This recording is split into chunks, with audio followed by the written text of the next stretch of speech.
Hey guys, welcome back to another video of mine. Today we got some new mods that came out. I wanted to give them some attention last week because a lot of mods have been coming out more and more frequently, and since it is March, I now have more time. So I know this will be a great year considering it just started and we already got so many mods, but before we get into it, make sure you leave a like on the video down below and subscribe to the channel. But as of right now, let's dive right in. The first mod up today is a pretty immersive mod by Yggdrasil named Piercing Expert Spells. And the way that this works is kind of in the title, so it's a pretty simple mod, but I'll give a bit more detail so that you can go and download this mod.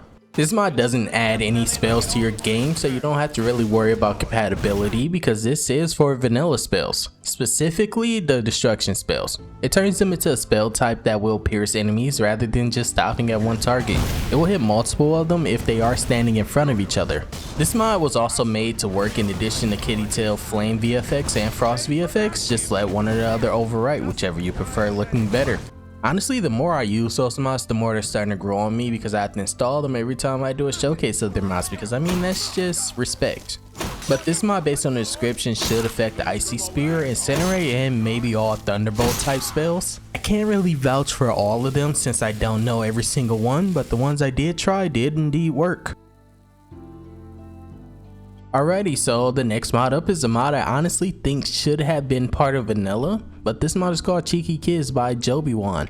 This mod takes those evil kids to Skyrim and makes them even more evil by making them actually act the same way they do to your character to every other adult NPC in the game. This mod not only makes them rude to every single adult NPC that they see, even guards, it also adds new lines to the kids, so you may randomly see them insulting another NPC. You get to the Cloud District very often. How dare you? What am I saying? Yeah. Of course you don't. Yeah. I was just kidding around. And I will just say that was pretty fun to see, considering every single time you see the kids, they're acting pretty sweet to every single adult, even their parents, but when they meet you, they just throw insults straight in your face and you can't do anything about it because they are essential.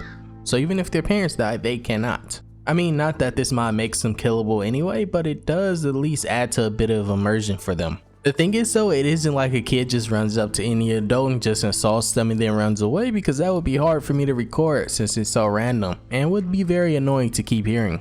But it's more like a random encounter that you can just happen upon, so it's pretty lightweight. And speaking of lightweight, this one also kinda is. This mod is by Kanjs, and this time they overhauled Skyrim's Beast Stew, adding animated effects to it and Steam. Kanjs has kinda been on a roll this year, and this is just another great addition to their texture list so far. This stew replacer, unlike the previous stew mods that you may find around next, it actually goes a little further than other ones. This one has animated bubbles and parallax textures to the stew.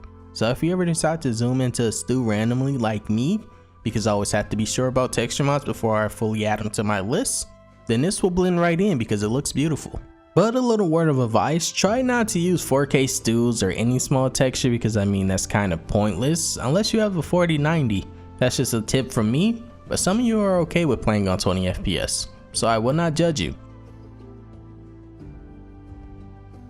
The next mod up is an interior overhaul by Helios Sykes, named the HS Riften at Temple of Mara. In their usual fashion, they overhauled the interior of the Temple of Mara in a FPS friendly way, because some interiors happen to attack your FPS and make you feel like you're actually outside.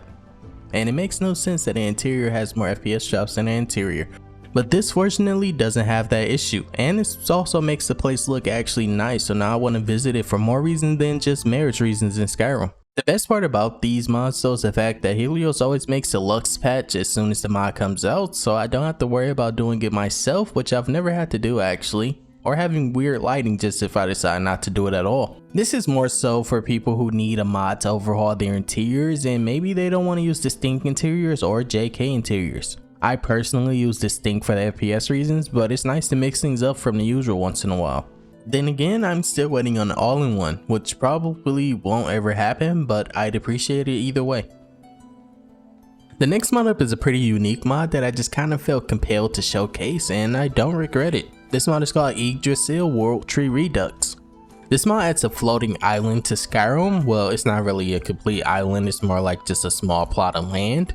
And I don't really know how I feel about it when it comes to lore, but considering there are dragons in this world and 3-year-olds that can summon ice astronauts, That's probably a DLC quest actually. But there's also people time traveling. So I doubt that a floating island is impossible in Skyrim. There is 3 versions for this mod. One where there is a floating tree added to Lake Ilyanolta, and the other version added to Terrorikstead. But my favorite is the 3rd version, which adds in both of them because I mean, what's the point of having one and not the other? Honestly, you guys don't get how hard it is to keep saying these words that aren't pronounced like you would in English. Generally when I'm by myself I can just say it however I want to because nobody can hear it. So I gotta expand my vocabulary. But while I do that, which I probably won't do, but I'll just say I'll do it just so I can say that I'm improving. But you should go and download this mod because there is a patch for the other mod which is called Girth. And no, it's not the Girth that you're thinking of, but it is a tree mod that will make the new trees look even better. Well, I guess it's depending on who's to say what is better. This next mod is a mod I'm kind of upset you guys kind of let go underrated this much. This mod is an armor mod named Armor of the Old Gods by RD. Well, that's not the full name of the mod author, but I'm unsure exactly what it's trying to say. It could be artist stop, but I'm unsure. This armor, as you can tell, is based around the Forsworn, so it is pretty immersive looking, at least in my opinion. But if there was an armor to make me want to actually join the Forsworn or side with them, it is this one because it is also kind of new, so it's a win-win. But this isn't a standalone armor, it is actually a replacer, so it will fit into your game. It replaces the Armor of the Old Gods armor in vanilla, which is kind of obvious I would think. But this one is better because the set does look better. And also there is another version by the same mod author that expands on every Forsworn armor instead of just this one. I'll probably go into deeper detail about that one when I actually make another video. Because I'm only showing this one because it looks great. And also because someone recommended it to me and I couldn't let it go unnoticed. Mods like these are the true meaning of when I say hidden gems. This kind of just means that I gotta start diving back into Nexus mods besides just checking the 1st or 2nd page of the trending mod. This next mod is also pretty simple, nothing really mind-blowing, but it is technically game-changing. This mod is called Dawnstar the Hawking Horker. This mod expands on Dawnstar in a small lore-friendly way, and also FPS-friendly way.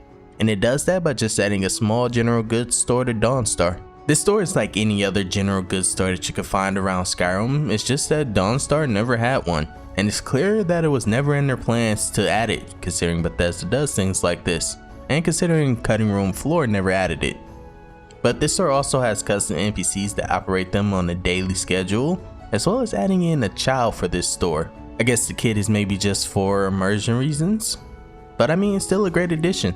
And based on the post section, a Lux patch was already made by GG Unit and will already be included in the next Lux update, so we just gotta wait on that and get ready to download Lux again.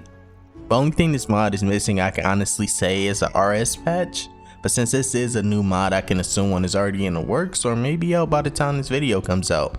Because otherwise, if you use RS and you use this mod right now, the kid will have a black head. Alright, that was it for today guys. I know this video was a little shorter than usual, but that's because I didn't feel like dragging things out this time. But if you did enjoy, make sure you hit that like button down below and subscribe to the channel for more content. But if you want to show me some support, you could join my membership down below or support my Patreon. That's also in the description. But as of right now, I hope you all have a great day. Peace and love.